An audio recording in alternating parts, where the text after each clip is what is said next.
Bismillahirrahmanirrahim. Assalamualaikum warahmatullahi wabarakatuh. Alhamdulillahirabbil alamin. Wassalatu wassalamu ala afdholi khalqih sayyidina wa maulana Muhammadin wa ala alihi wa sahbihi ajma'in amma ba'd. Bapak-bapak, ibu-ibu, santri semua yang dimuliakan Allah Subhanahu wa taala, kita lanjutkan taklim kita fikih untuk pemula kitab Taqrib Abu Suja, Madhab Syafi'i, kitab Madhab Syafi'i untuk pemula. Saya share screen dulu ya.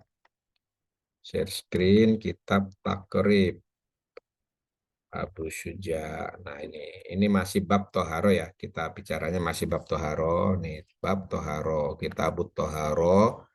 Nah, kemarin kita sudah membicarakan tentang fardu dan sunnahnya wudhu. Sekarang kita masuk ke bab ini. Faslun, satu bab berikutnya. Bab tentang istinja. Wal istinja'u, adapun beristinja, wajibun, itu wajib minal bauli, dari kencing, wal ghaiti, dan BAB, buang air besar, buang air kecil dan buang air besar. Istinja itu maksudnya apa? Maksudnya membersihkan atau mensucikan, bersuci dari kencing dan BAB, buang air besar. Itu hukumnya wajib. Wal afdolu, yang terbaik, ayyastanji'a bil akhjari. Yang terbaik itu kalau bisa istinja dengan menggunakan batu. Summa yutbi'uha bil ma'i, kemudian dilanjutkan dengan beristinja menggunakan air. Maksudnya gimana? Maksudnya, jadi ini kan kita harus melihat konteksnya 1400 tahun yang lalu ya, zaman Rasulullah dan para sahabat. Itu kondisi di sana itu nggak selalu ada air gitu. Apalagi di gurun-gurun kan nggak semua ada air, kadang-kadang hanya ada batu. Tetapi kondisi ini nanti dirumuskan menjadi satu hukum fikih. Bagaimana kita cebok ketika kencing dan ketika BAB, buang air besar. Nah, yang terbaik gitu, wal afdolu, ini disebutkan yang terbaik. Yang terbaik itu sempurnanya gitu ya, bagusnya itu, excellence itu kalau kita beristinja itu menggunakan batu terlebih dahulu, baru kemudian dibersihkan lagi dengan menggunakan air. Ini yang terbaiknya gitu kan ya, karena di sana kan banyak batu ya, air mungkin sedikit. Jadi batu terlebih dahulu, dilanjutkan dengan air, itu sempurna. Kalau kita banyak sekali air gitu kan, batu ya ada tapi kita tidak terlalu, kadang-kadang ya tidak terlalu bersentuhan dengan batu gitu. Kita bersentuhannya dengan air. Wa yajuzu ayyaqtasiru alal ma'i au ala salasati akhjarin yunki bihinnal mahal. Jadi waya juzu, dan diperbolehkan ayyaqtasiro, kalau mau meringkasnya beristinja itu alal ma'i, beristinja dengan air saja, au ala salasati akhjarin, atau dengan 3 batu. Yunki bihinnal mahal, yang membersihkan tempat dari istinja tersebut, tempat dari najis tersebut gitu. Faida aroda al-iktisoro, apabila ingin meringkasnya ala akadihima, dari metode air dan batu tersebut, falma'u afdolu, maka istinja menggunakan air ini afdolu, lebih utama. Jadi kalau kita nggak mau ribet dengan batu dan air gitu kan, maka pakai air itu ada lebih utama, sudah mencukupi gitu. Wayajtanibu. Nah, ini sudah agak agak berbeda ke adab ya. Berarti yang apa, aturan terkait istinja itu hanya di poin ini. Jadi istinja itu kita cebok ya. Sampai di sini dulu ya. Sebelum kita wajib al istiqbal al kiblat, ini berarti sudah masuk ke area adab ini. Adab-adab ketika kita ketika kita melakukan istinja tersebut gitu. Atau adab ketika buang air kecil dan buang air besar. Tapi yang sampai di sini ini eh, itu kita bicara tentang bagaimana beristinja. Jadi beristinja atau cebok itu kalau mau paling afdol sempurna itu dengan batu dulu. Jadi batu atau zaman sekarang tisu ya, tisu nah, dibuang baru pakai air. Itu sempurnanya. Tapi kalau mau diringkas ya udah pakai air itu sudah mencukupi. Bagaimana kalau di kondisi kita tidak ada air? Itu pertanyaan kan selalu begitu. Kalau kita tidak ada air di padang pasir atau di sawah, di ladang gitu kadang-kadang kan petani susah itu mendapatkan air untuk cebok, untuk istinja.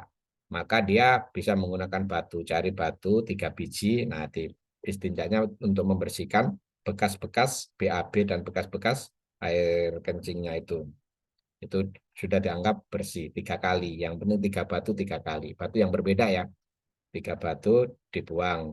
Apa ambil batu lagi dibuang, ambil batu lagi dibuang. Kalau tidak ada batu, tidak ketemu batu, apakah boleh pakai hal yang lain, benda-benda keras yang lain? Ulama itu memberikan guidance gitu ya. Benda itu sepanjang dia itu benda yang suci gitu ya. Itu keras, misalnya nggak ada air nih, posisi kita nggak ada air. Benda suci, keras, kemudian dia tidak benda yang digunakan untuk makanan, kira-kira gitu. Maka itu sudah bisa digunakan untuk istinja atau bersuci. Contoh misalnya ada dahan pohon gitu ya, dahan pohon. Kita nggak ketemu batu ini, nggak tahu situasinya seperti apa sehingga tidak ketemu batu, maka dahan pohon itu boleh. Kemudian daun-daun itu juga boleh kalau kita tidak ketemu batu. Bagaimana dengan tisu? Nah, sekarang pertanyaannya. Tisu juga demikian. Tisu itu sebagian besar ulama itu menyamakan dengan benda yang keras tadi, daun-daun tadi, pohon apa batang-batang pohon itu bisa digunakan untuk bersuci, maka tisu itu juga bisa digunakan untuk bersuci. Jadi memang ada perbedaan pendapat di situ, tetapi sebagian besar ulama, majority ulama menyatakan tisu itu juga sudah bisa digunakan untuk bersuci. Ini kondisi ketika kita sulit mendapatkan air. Tapi kalau gampang mendapatkan air ya, maka menggunakan air itu akan lebih afdol. Atau pakai tisu dulu baru pakai air itu jauh lebih afdol. Karena di sini pakai batu dulu baru baru kemudian pakai air itu lebih lebih afdol.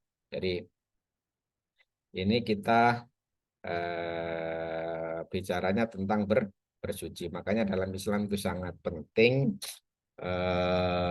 kita untuk cawi cebok setelah BAB atau setelah kencing. Jadi nggak boleh apa namanya setelah kencing terus dibersihkan sisa-sisanya tapi di diri kita masih nempel itu nggak boleh. Jadi harus bersih. Karena kita kan di Indonesia relatif tidak kesulitan air ya, maka normally hari-hari kita bersucinya cawinya pakai air normally. Jadi udah bersih, rapi, air dikeringkan. Nah.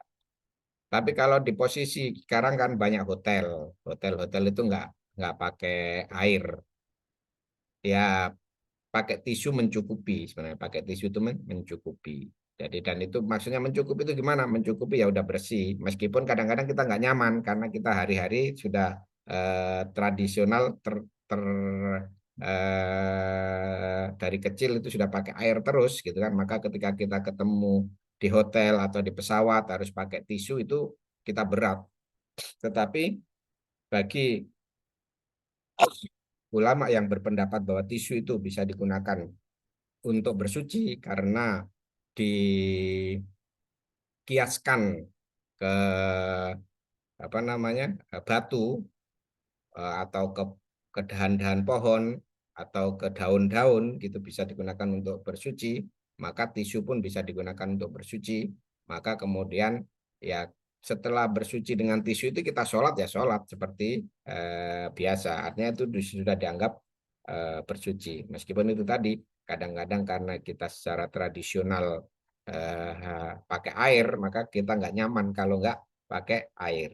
Ya, masalah kenyamanan itu berbeda dengan masalah fikih, bahwa nanti setelah kita dari pesawat, penerbangan pesawat nggak bisa pakai air, kemudian kita nanti ketemu air, kemudian bisa dipersilakan lagi, ya nggak apa-apa, itu lebih bagus. Tetapi kita nggak boleh kemudian meragukan bahwa itu sudah suci, gitu, sudah suci, sudah bisa kita misalnya mau sholat gitu kan, ya udah kita sudah bisa untuk sholat, mau baca Quran sudah bisa untuk baca Quran kalau memang sudah wudhu dan seterusnya, karena itu sudah bersuci, tidak perlu secara fikihnya tidak perlu harus diulangi lagi gitu cawiknya gitu. Tapi kalau secara kesehatan kita pengen mengulangi cawiknya, ya itu akan lebih bagus lagi. Jadi untuk per tahap ini istinja itu wajib ya, nggak boleh kita diamkan dari buang air kecil maupun buang air besar. Jadi eh, sehingga kita itu selalu menjaga kebersihan. Dalam Islam ini kebersihan itu menjadi satu poin yang sangat sangat penting. Demikian ya taklim kita pada pagi hari ini.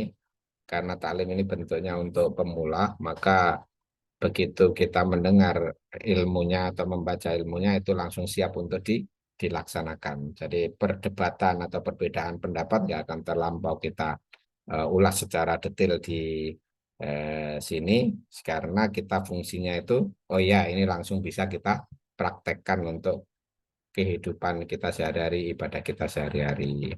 Kita tutup dengan doa kepada majelis. Subhanallah wa bihamdihi, subhanakallahumma wa bihamdika, asyhadu an la ilaha illa anta, astaghfiruka wa atubu ilaik. Assalamualaikum warahmatullahi wabarakatuh.